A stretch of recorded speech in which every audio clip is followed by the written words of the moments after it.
Hey, welcome to the show. My name is John Peacock, and that is Brian Silva right there. And we're coming to you today on Wednesday. It is episode 23, of season 2. And that number 23 is near and dear to our hearts. Maybe that is an omen, a good omen of this episode. We'll see. We'll Is see. that Sitka's number? It's the GOAT's number, as we know. That's right. Okay. That's right. So I got confused there for a second. But hey, some of you guys are checking this out live on Facebook. Others, wearemission.online. Others of you are catching it later through a friend, sharing it with you through a YouTube link. A whole bunch of you are actually listening to it via audio. So you miss out on all the video part, but you're able to listen to it on the podcast. I don't care. And we don't care necessarily how you're connecting with the content. We just hope, and we have been praying, we just finished praying, that this content will be helpful for you. The mission of our church that Brian and I are part of is Mission Church, and our mission is to help people find and follow Christ. And I can tell you my heart and this guy's heart is to be helpful. And so we are trying to help people. That's why we're doing Wellbeing Wednesday. And I'm excited for today. We're kicking off a new series here in season 2. And we have, I think, 6 more weeks of season 2 before we wrap it up before Thanksgiving. And what we're going to be doing today is starting on a journey talking about spiritual practices. Some might call them spiritual practices. Some might call them spiritual disciplines. But I asked Brian if he would help me convene this conversation on what I have found personally so powerful, so helpful, which is spiritual practices. And so what we're going to do today is we're going to talk about silence and solitude. Next week, we're going to talk about Sabbath, which I'm really pumped about. And we have a couple other disciplines, practices that we will be talking about on the following week. So today, silence and solitude. So should we just experience this and just be quiet for the next 20 minutes? I don't know. What are we going to do? That's all I've got, actually. So I hope that's going to be appropriate. Everybody buckle up. Episode 23 is silence and solitude. So Michael Jordan, I hope you're listening. We're in this together. Silence and solitude is amazingly difficult in our culture. And I'm going to start off by just saying, man, this has been a tough one for me lately. So as I talk us through this content, I'm just going to acknowledge that this is a brutal one. I mean, just as an example, as I've been preparing to kind of talk this through, I've been stuck a bit. I've been praying a lot, not feeling a ton of direction. And so I had a late night last night. And I got up super early this morning because I wanted some silence and solitude and some time to pray through and think through some more about what God might want to do today. Except that I find that my 3 children just match whatever time I get up. It does not matter. Does not matter how early I get up. Within minutes, it's like they can somehow like sense the movements. We've got sound machines in their room, everything. Yeah. Still, there's nothing that will stop them from realizing that I'm up. And within 15 minutes, I've helped wipe 2 children. I've answered 163 questions in rapid succession. All the while fighting, going, I just need just give me 2 minutes, just 2 minutes of solitude. Does anybody relate to this? Because I hope I'm not alone here. I mean, and I love my kids. They're amazing. I mean, truly amazing. I really could use some solitude in those quiet moments. Yeah. And they're really hard to come by. Yeah. John, completely unrelatable. I mean, have you ever encountered something like this? So you and I are in a similar life stage, but a little bit different in the sense of my girls are, they're just a little bit older, so but the early years that you're still in, that's what I'm talking about. Oh my goodness. And there's obviously so many people that are watching this show that are exactly where you're at, Brian. They're just like silence and solitude. Are you kidding me? Like it's been, 5 years since I had some silence and solitude. And so I so appreciate, and I think everyone appreciates just you keeping it real because we're going to have to get creative with this. There are certain spiritual practices that in certain seasons, life stages are really difficult. Doesn't mean we don't get creative, but they're just really difficult. And I'd say for a good amount of folks that are part of our church, I mean, there's just so many young kids at our church, so dads are watching this, moms are watching this, and they're just like, oh my gosh, silence and solitude. Yeah, tell me more, because I don't even know how to begin with this. And so I just think you represent where a lot of folks are. I'm just a little bit out of that stage, life stage. And it's good to be a little bit out of that life stage, but yeah, it's coming. I know. So totally. Here's the thing is, even once we get past this life stage, even once I get past this life stage and I get to, a little bit older years or whatever, the reality is that our culture has all kinds of things that it's throwing at us. That's right. That are just like the interruptions of my kids. So when we wake up, our phone is yelling at us. Our emails are beckoning for us. It's actually really no different in many ways, because our ears are so attuned to that noise that frankly, unless we're super, super intentional, we could have no kids, we could have grown kids, we could have, and we're going to face the same thing. No matter how early we get up, there's something asking a question of us. There's something pulling for us. So we're just trained here. The stimulus is all over the place.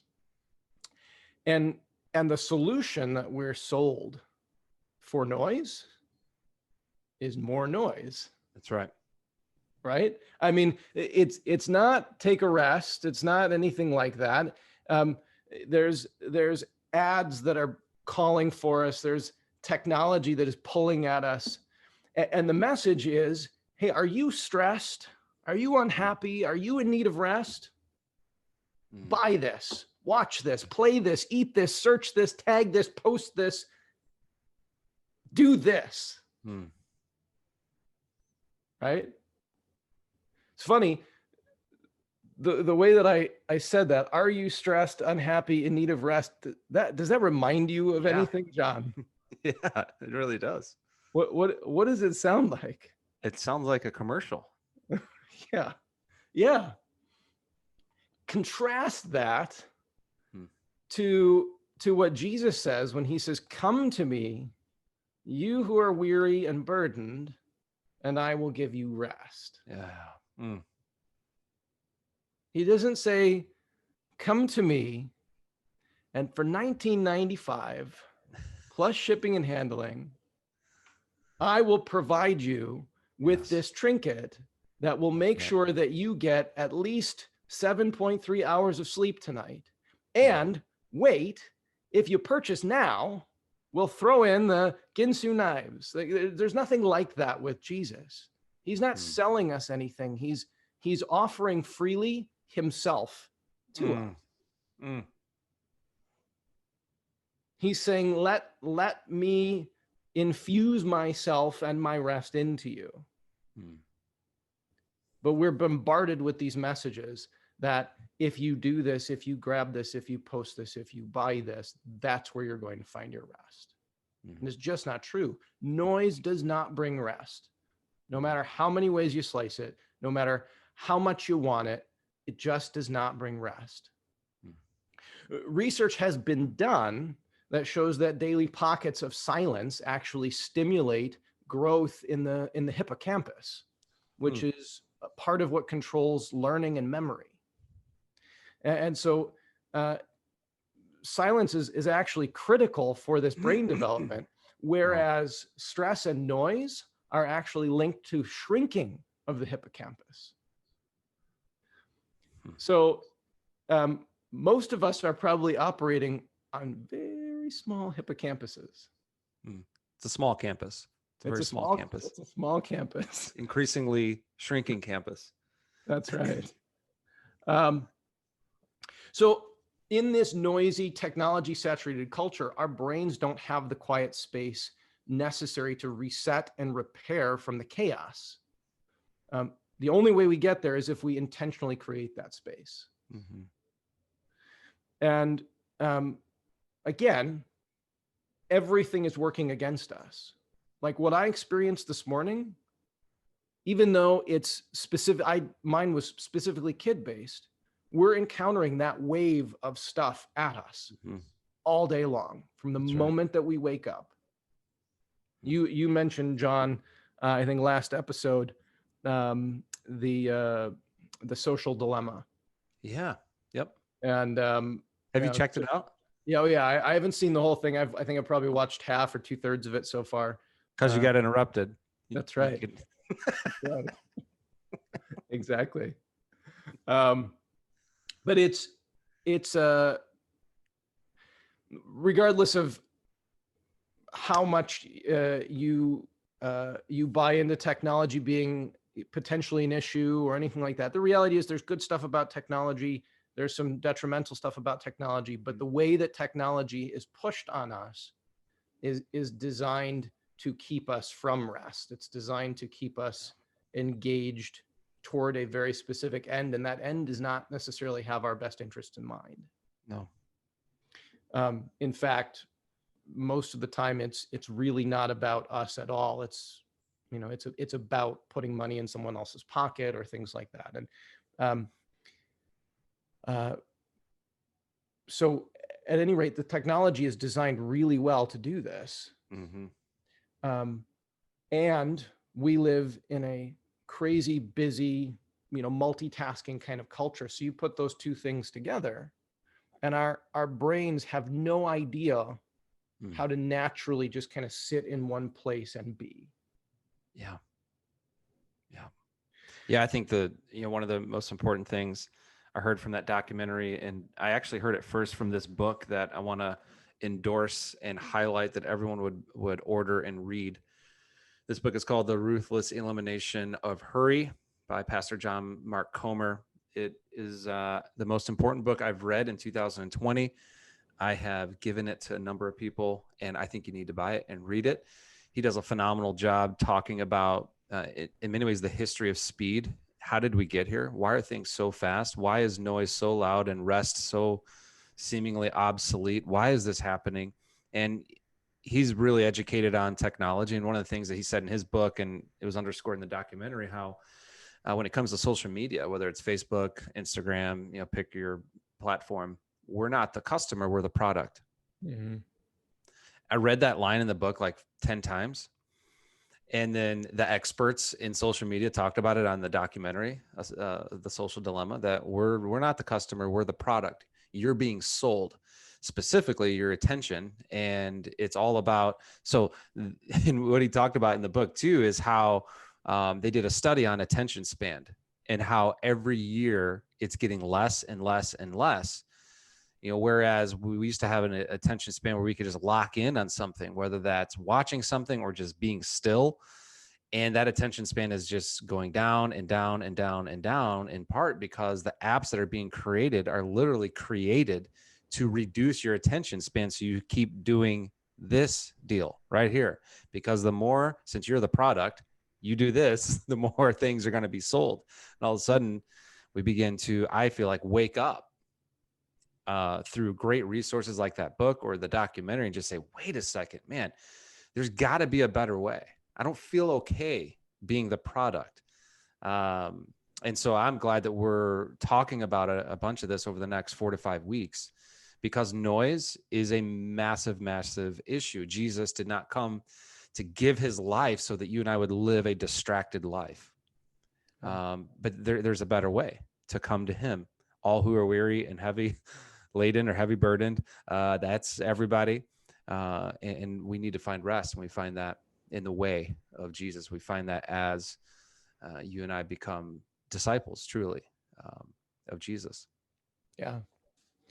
Yeah, I think, and I may be misquoting this from the book that I've read that book as well as you know, and I think he said something to the effect of our attention span has become less than a hummingbird. Yeah. That sound right? It does sound right. I think it was something like that. So it's extraordinarily impacted. We used to have a much greater attention span. Um, you mentioned at the very beginning, Jon, this idea of spiritual practices. Some people call them spiritual, disciplines, things of that nature.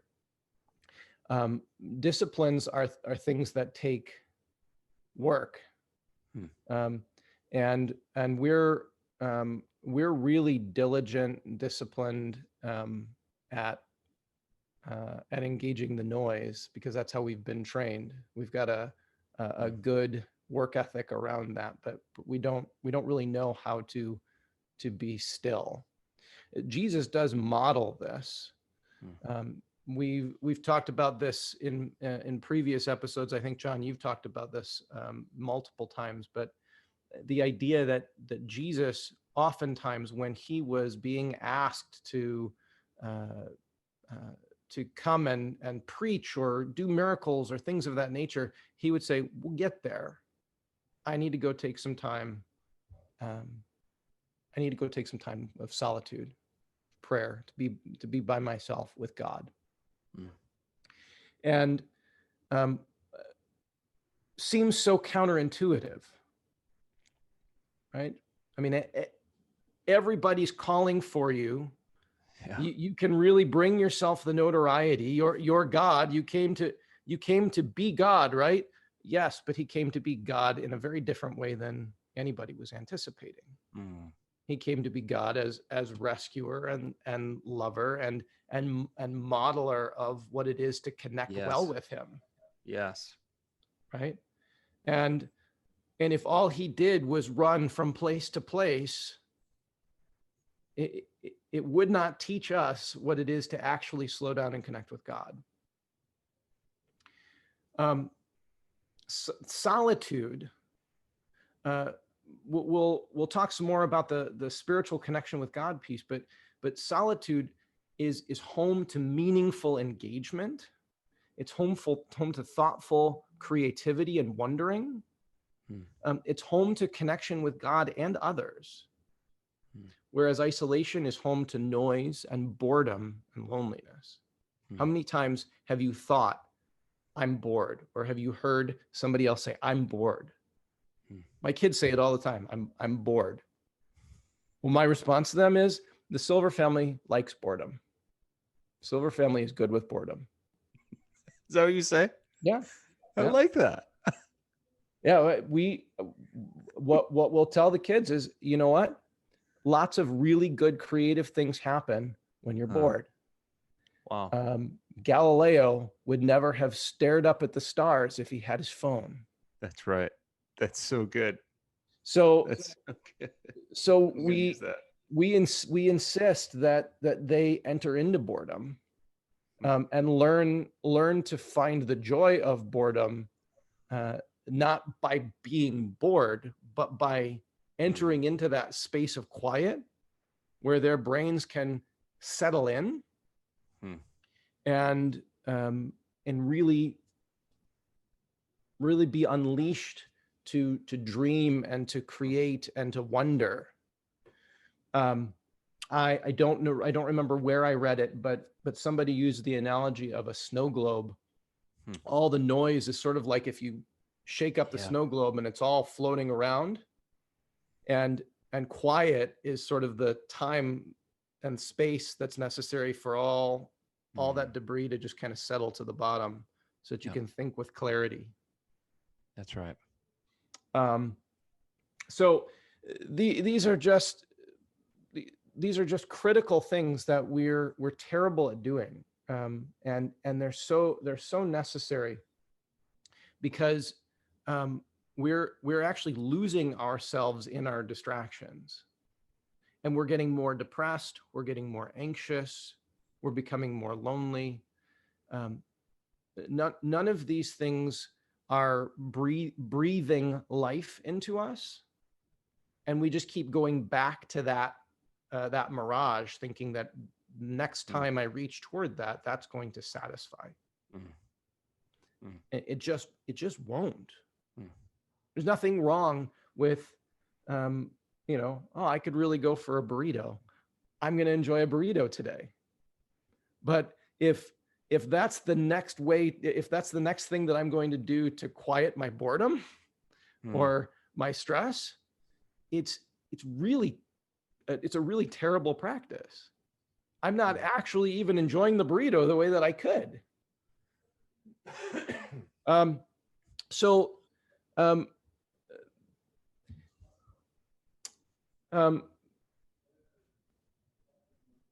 There's a difference between being present but absent with others and present but silent. Okay? So solitude applies not just to like by ourselves. Solitude, silence is something that we embody by quieting ourselves. And so think about it this way. If you've been sitting at dinner with somebody and both of you are playing on your phones, I mean, you may be completely disconnected. Your bodies are present in the same room, but you're not there with each other because you're so accustomed to being saturated with this noise. So this impacts relationships as well. There's an example in the scriptures that's really interesting. In the book of Job gets really he gets really reamed by a bunch of stuff, and he is in a place of misery, and 3 friends come to visit him. And when they get there, they sit with him in silence for a week. They don't say anything. They're just present. There's more of that. I couldn't hear. Is there some back? Okay. You got some action on the home front. I got some action on the home front. All good. Sat for him for a week in silence. It goes downhill once they open their mouths. In fact, that's right. It's really ugly. But their choice to be present with him was much more important than the words that they could bring. It's far different. You can tell the difference when somebody is with you and is present with you. They're engaged, whether they're talking or not. Completely different experience. C.S. Lewis says, we live, in fact, in a world starved for solitude, silence, and private, and therefore starved for meditation and true friendship. Wow.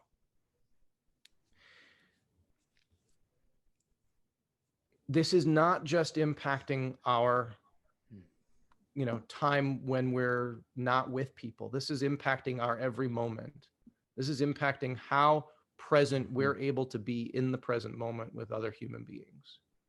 Silence and solitude and the practice of development therein is absolutely critical for this. So how do we change it? John, that's your question. Go. Well, I'm glad you asked. I'll add to whatever you're about to say. Okay. Well, let's very simply put it this way. There's a huge difference between isolation and solitude. Isolation is a running from. Solitude is a running to. Oh, that's good. That's good. Okay. Isolation is a running from stress, fear, loneliness, etc. Solitude is a running to God with our stress and our fear and our loneliness in the quiet of undistracted space. Since our minds aren't accustomed to silence, the silence and the solitude are a struggle. Henry Nouwen has this phenomenal quote that I'll read to you guys. That's so helpful. He says, as soon as we are alone, so basically, all right, we're giving it a shot. All right, we're buying into this silence and solitude thing. I get it. I hear it. I've heard enough, about the social dilemma. I've read a few chapters of the Ruthless Elimination of Hurry. Here we go. I'm going to try this. Okay. So he says, as soon as we are alone, inner chaos opens up in us. This chaos can be so disturbing and so confusing that we can hardly wait to get busy again. Entering a private room and shutting the door, therefore, does not mean that we immediately shut out all our inner doubts, anxieties, fears, bad memories, unresolved conflicts, angry feelings, and impulsive desires. On the contrary, when we have removed our outer distraction, we often find that our inner distractions manifest themselves to us in full force. We often use the outer distractions to shield ourselves from the interior noises. This makes the discipline of solitude all the more important. Wow. So, longer quote, but basically what Henry Nouwen is saying is, we're so saturated with noise, it's coming out of our pores. It's not just outside of us, it's inside of us as well. And so when we take a moment to step away from the chaos that's outside, I mean, we've been so pummeled with it, it's the silence sort of highlights it. And so our brain is so scrambled because the dead airspace gives it a loud voice. Yes. Right? There's nothing to drown out all the chaos inside of us. And so that's where our brains say, we've got to escape this. Solitude sucks. This is painful. This is hard. This is highlighting everything that I've been running from. Maybe I should just keep running. Is basically what Henry Nouwen is saying, is there's this point at which we're going to kind of hit that crossroads, and we have to decide, are we going to push against the part of us that wants to run screaming from solitude when we try it? Or are we going to push slowly into it and stretch those muscles? And that's exactly what it is. That's exactly what we're doing. If you've ever done anything physical, where you've had any kind of physical goal to run a little bit further, to run a little bit faster, to do 10 more push-ups than you could last year, to any of that stuff, you don't just start there. If you want to bench press 200 pounds, you don't lay down on the bench and bench 200 pounds. You start with the bar. Yeah, that's right. And you work your way up little by little by little by little by little by little. If you don't, if you go 200 pounds, you go, it's just, it's too tough. Can't do it. Right? Just the bar, you know what? If you're just starting out, maybe just the bar is pretty tough in and of itself. And to use this analogy, because I started with it, imagine it's just the bar and you've got 15 kids running around screaming all around you. That's the noise that's in our heads. I saw this movie a long time ago. I can't vouch for it. I don't remember it that well, but it was a Kevin Costner movie called For the Love of the Game. Oh yeah, Clear the Mechanism. Exactly. Yep, that's exactly what I'm thinking.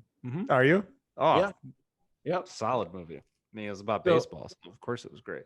Yes, but the Clear the Mechanism was a really powerful image. Kevin Costner is pitching, and there's chaos all around him. People screaming, yelling at him, and he just kind of focuses on the catcher, and he says to himself, as you said, clear the mechanism, right? And basically what he does is he focuses so hard on this one fixed point that everything else just kind of fades into the background. Yes. Right? This is possible. Like this idea of solitude becoming a place of anchored, focused rest is possible, but not 200 pounds right off the bat. It's a slow crawl. So we've talked about fixing our eyes on anchor points. I gave an example of rappelling down the side of a mountain and, you know, finding one fixed point. It's a great way to develop the skill of being quiet, actually. It's the foundation of what's called mindfulness. So what we're working to develop in this discipline, this way of stretching our muscles, is we're trying to train our brains to be able to focus on the healthiest and most helpful anchor point of the present moment, rather than on wherever our chaotic brain happens to be pulling us. And little by little, we can do this better and better. And that's, you know, that's why I love the term practice, spiritual practice. As we start to kind of round out this episode on silence and solitude, I want to share a couple things that have been really helpful for me. I want to emphasize what Bryan is saying here around this is practice. This is like resistance training. And so for those of you brave folks that are like, you know what, I've been meaning to try to practice some solitude and silence. Well, when you do, and you sit down for 30 seconds, like that snow globe, it's going to kick up all kinds of things. Silence and solitude, like other disciplines, we'll get to Sabbath next week. It reveals a lot of times, it could reveal misordered loves. It could reveal addictions in our life. Addiction looks like a lot of different things these days. So just be prepared for that. I think it's so important, Bryan, as you're saying, to equip our friends here to be prepared for the challenge of these disciplines. But again, it's a practice. It's a practice. And you're going to notice a lot of different things. And so instead of starting off with saying, hey, I'm going to sit down and practice silence and solitude for 30 minutes, we would say, no, start with trying to bench press the bar. Let's aim small, miss small. How about 3 minutes? I mean, how about 5 minutes? And we'd say start there, because this is resistance training. It's going to be very difficult. And the reason is because whether you realize it or not, we've become so conditioned to living a distracted life. And so I know for me, this has been something I continue to work on. A couple things, Bryan, maybe I could share real quick that have been really helpful, or specifically around silence and solitude. I've mentioned this before, but turning this device, this is called an iPhone, turning that into a dumb phone. So take your smartphone and make it a dumb phone. If you really want to get some momentum with this, make it a dumb phone. I don't have any notifications on my phone, so I'm not getting and this is why these apps are built this way, to keep me distracted. Why? Well, I'm the product, not the customer. So make it a dumb phone. Delete all your social media apps on your phone. You don't have to delete all of your social platforms. We'll just make that harder to get to. Make it on your desktop computer. Well, I got to walk somewhere in order to do that. And it's amazing when you resist that urge, urge surfing, I think is what it's called. Well, 30 seconds go by and you're good. You're good. You can stay there. So I've made this a dumb phone. Second thing that I've been doing after reading this book, and this is all from the book, a couple things, is choosing a bedtime for my phone. I used to always bring this into the bedroom with me. It was my alarm clock, because it's actually a great alarm clock. But I would sit there, and when I'd actually be still, I'd think of a million different things. I'd grab my phone, be writing them down, be scrolling through Facebook or whatever. And then what would I do? I'd wake up early in the morning. First thing I would grab would be this device. And now I have an unguarded mind, because I just woke up. And the first thing I'm doing is I'm allowing some company in California to begin to fill my mind what they want to fill my mind with. And when you think about it that way, you're like, why do we do that? Well, you do that. And I used to do that because I was addicted to that. And I didn't actually think critically about that until I read this book. And I'm like, I'm not doing that anymore. So I picked a bedtime for my phone. My phone gets put to bed, just like my kids, at the same time every night, 8:30 p.m. It goes to bed. And I wake it up at 8:30 a.m. And so if you need to get a hold of me before 8:30 a.m., I haven't been perfect on this, but almost. I'm just not going to get the message. And for me, Bryan, when it comes to silence and solitude, those two practices, like those two very specific action steps, making my smartphone a dumb phone, choosing a bedtime Yep. for my phone have been absolutely huge. So yeah, I had to go out and figure out how to buy an alarm clock and do all that stuff. But my phone, I don't have the owners of Facebook and all that in the room with me. No, that we're not letting them in anymore. They're staying in their own place. For me, that's been helpful. And as you said, Bryan, I feel like I'm holding space better, not only with God but also with other people. Some of the tumultuous stuff on the inside is getting quieter and quieter.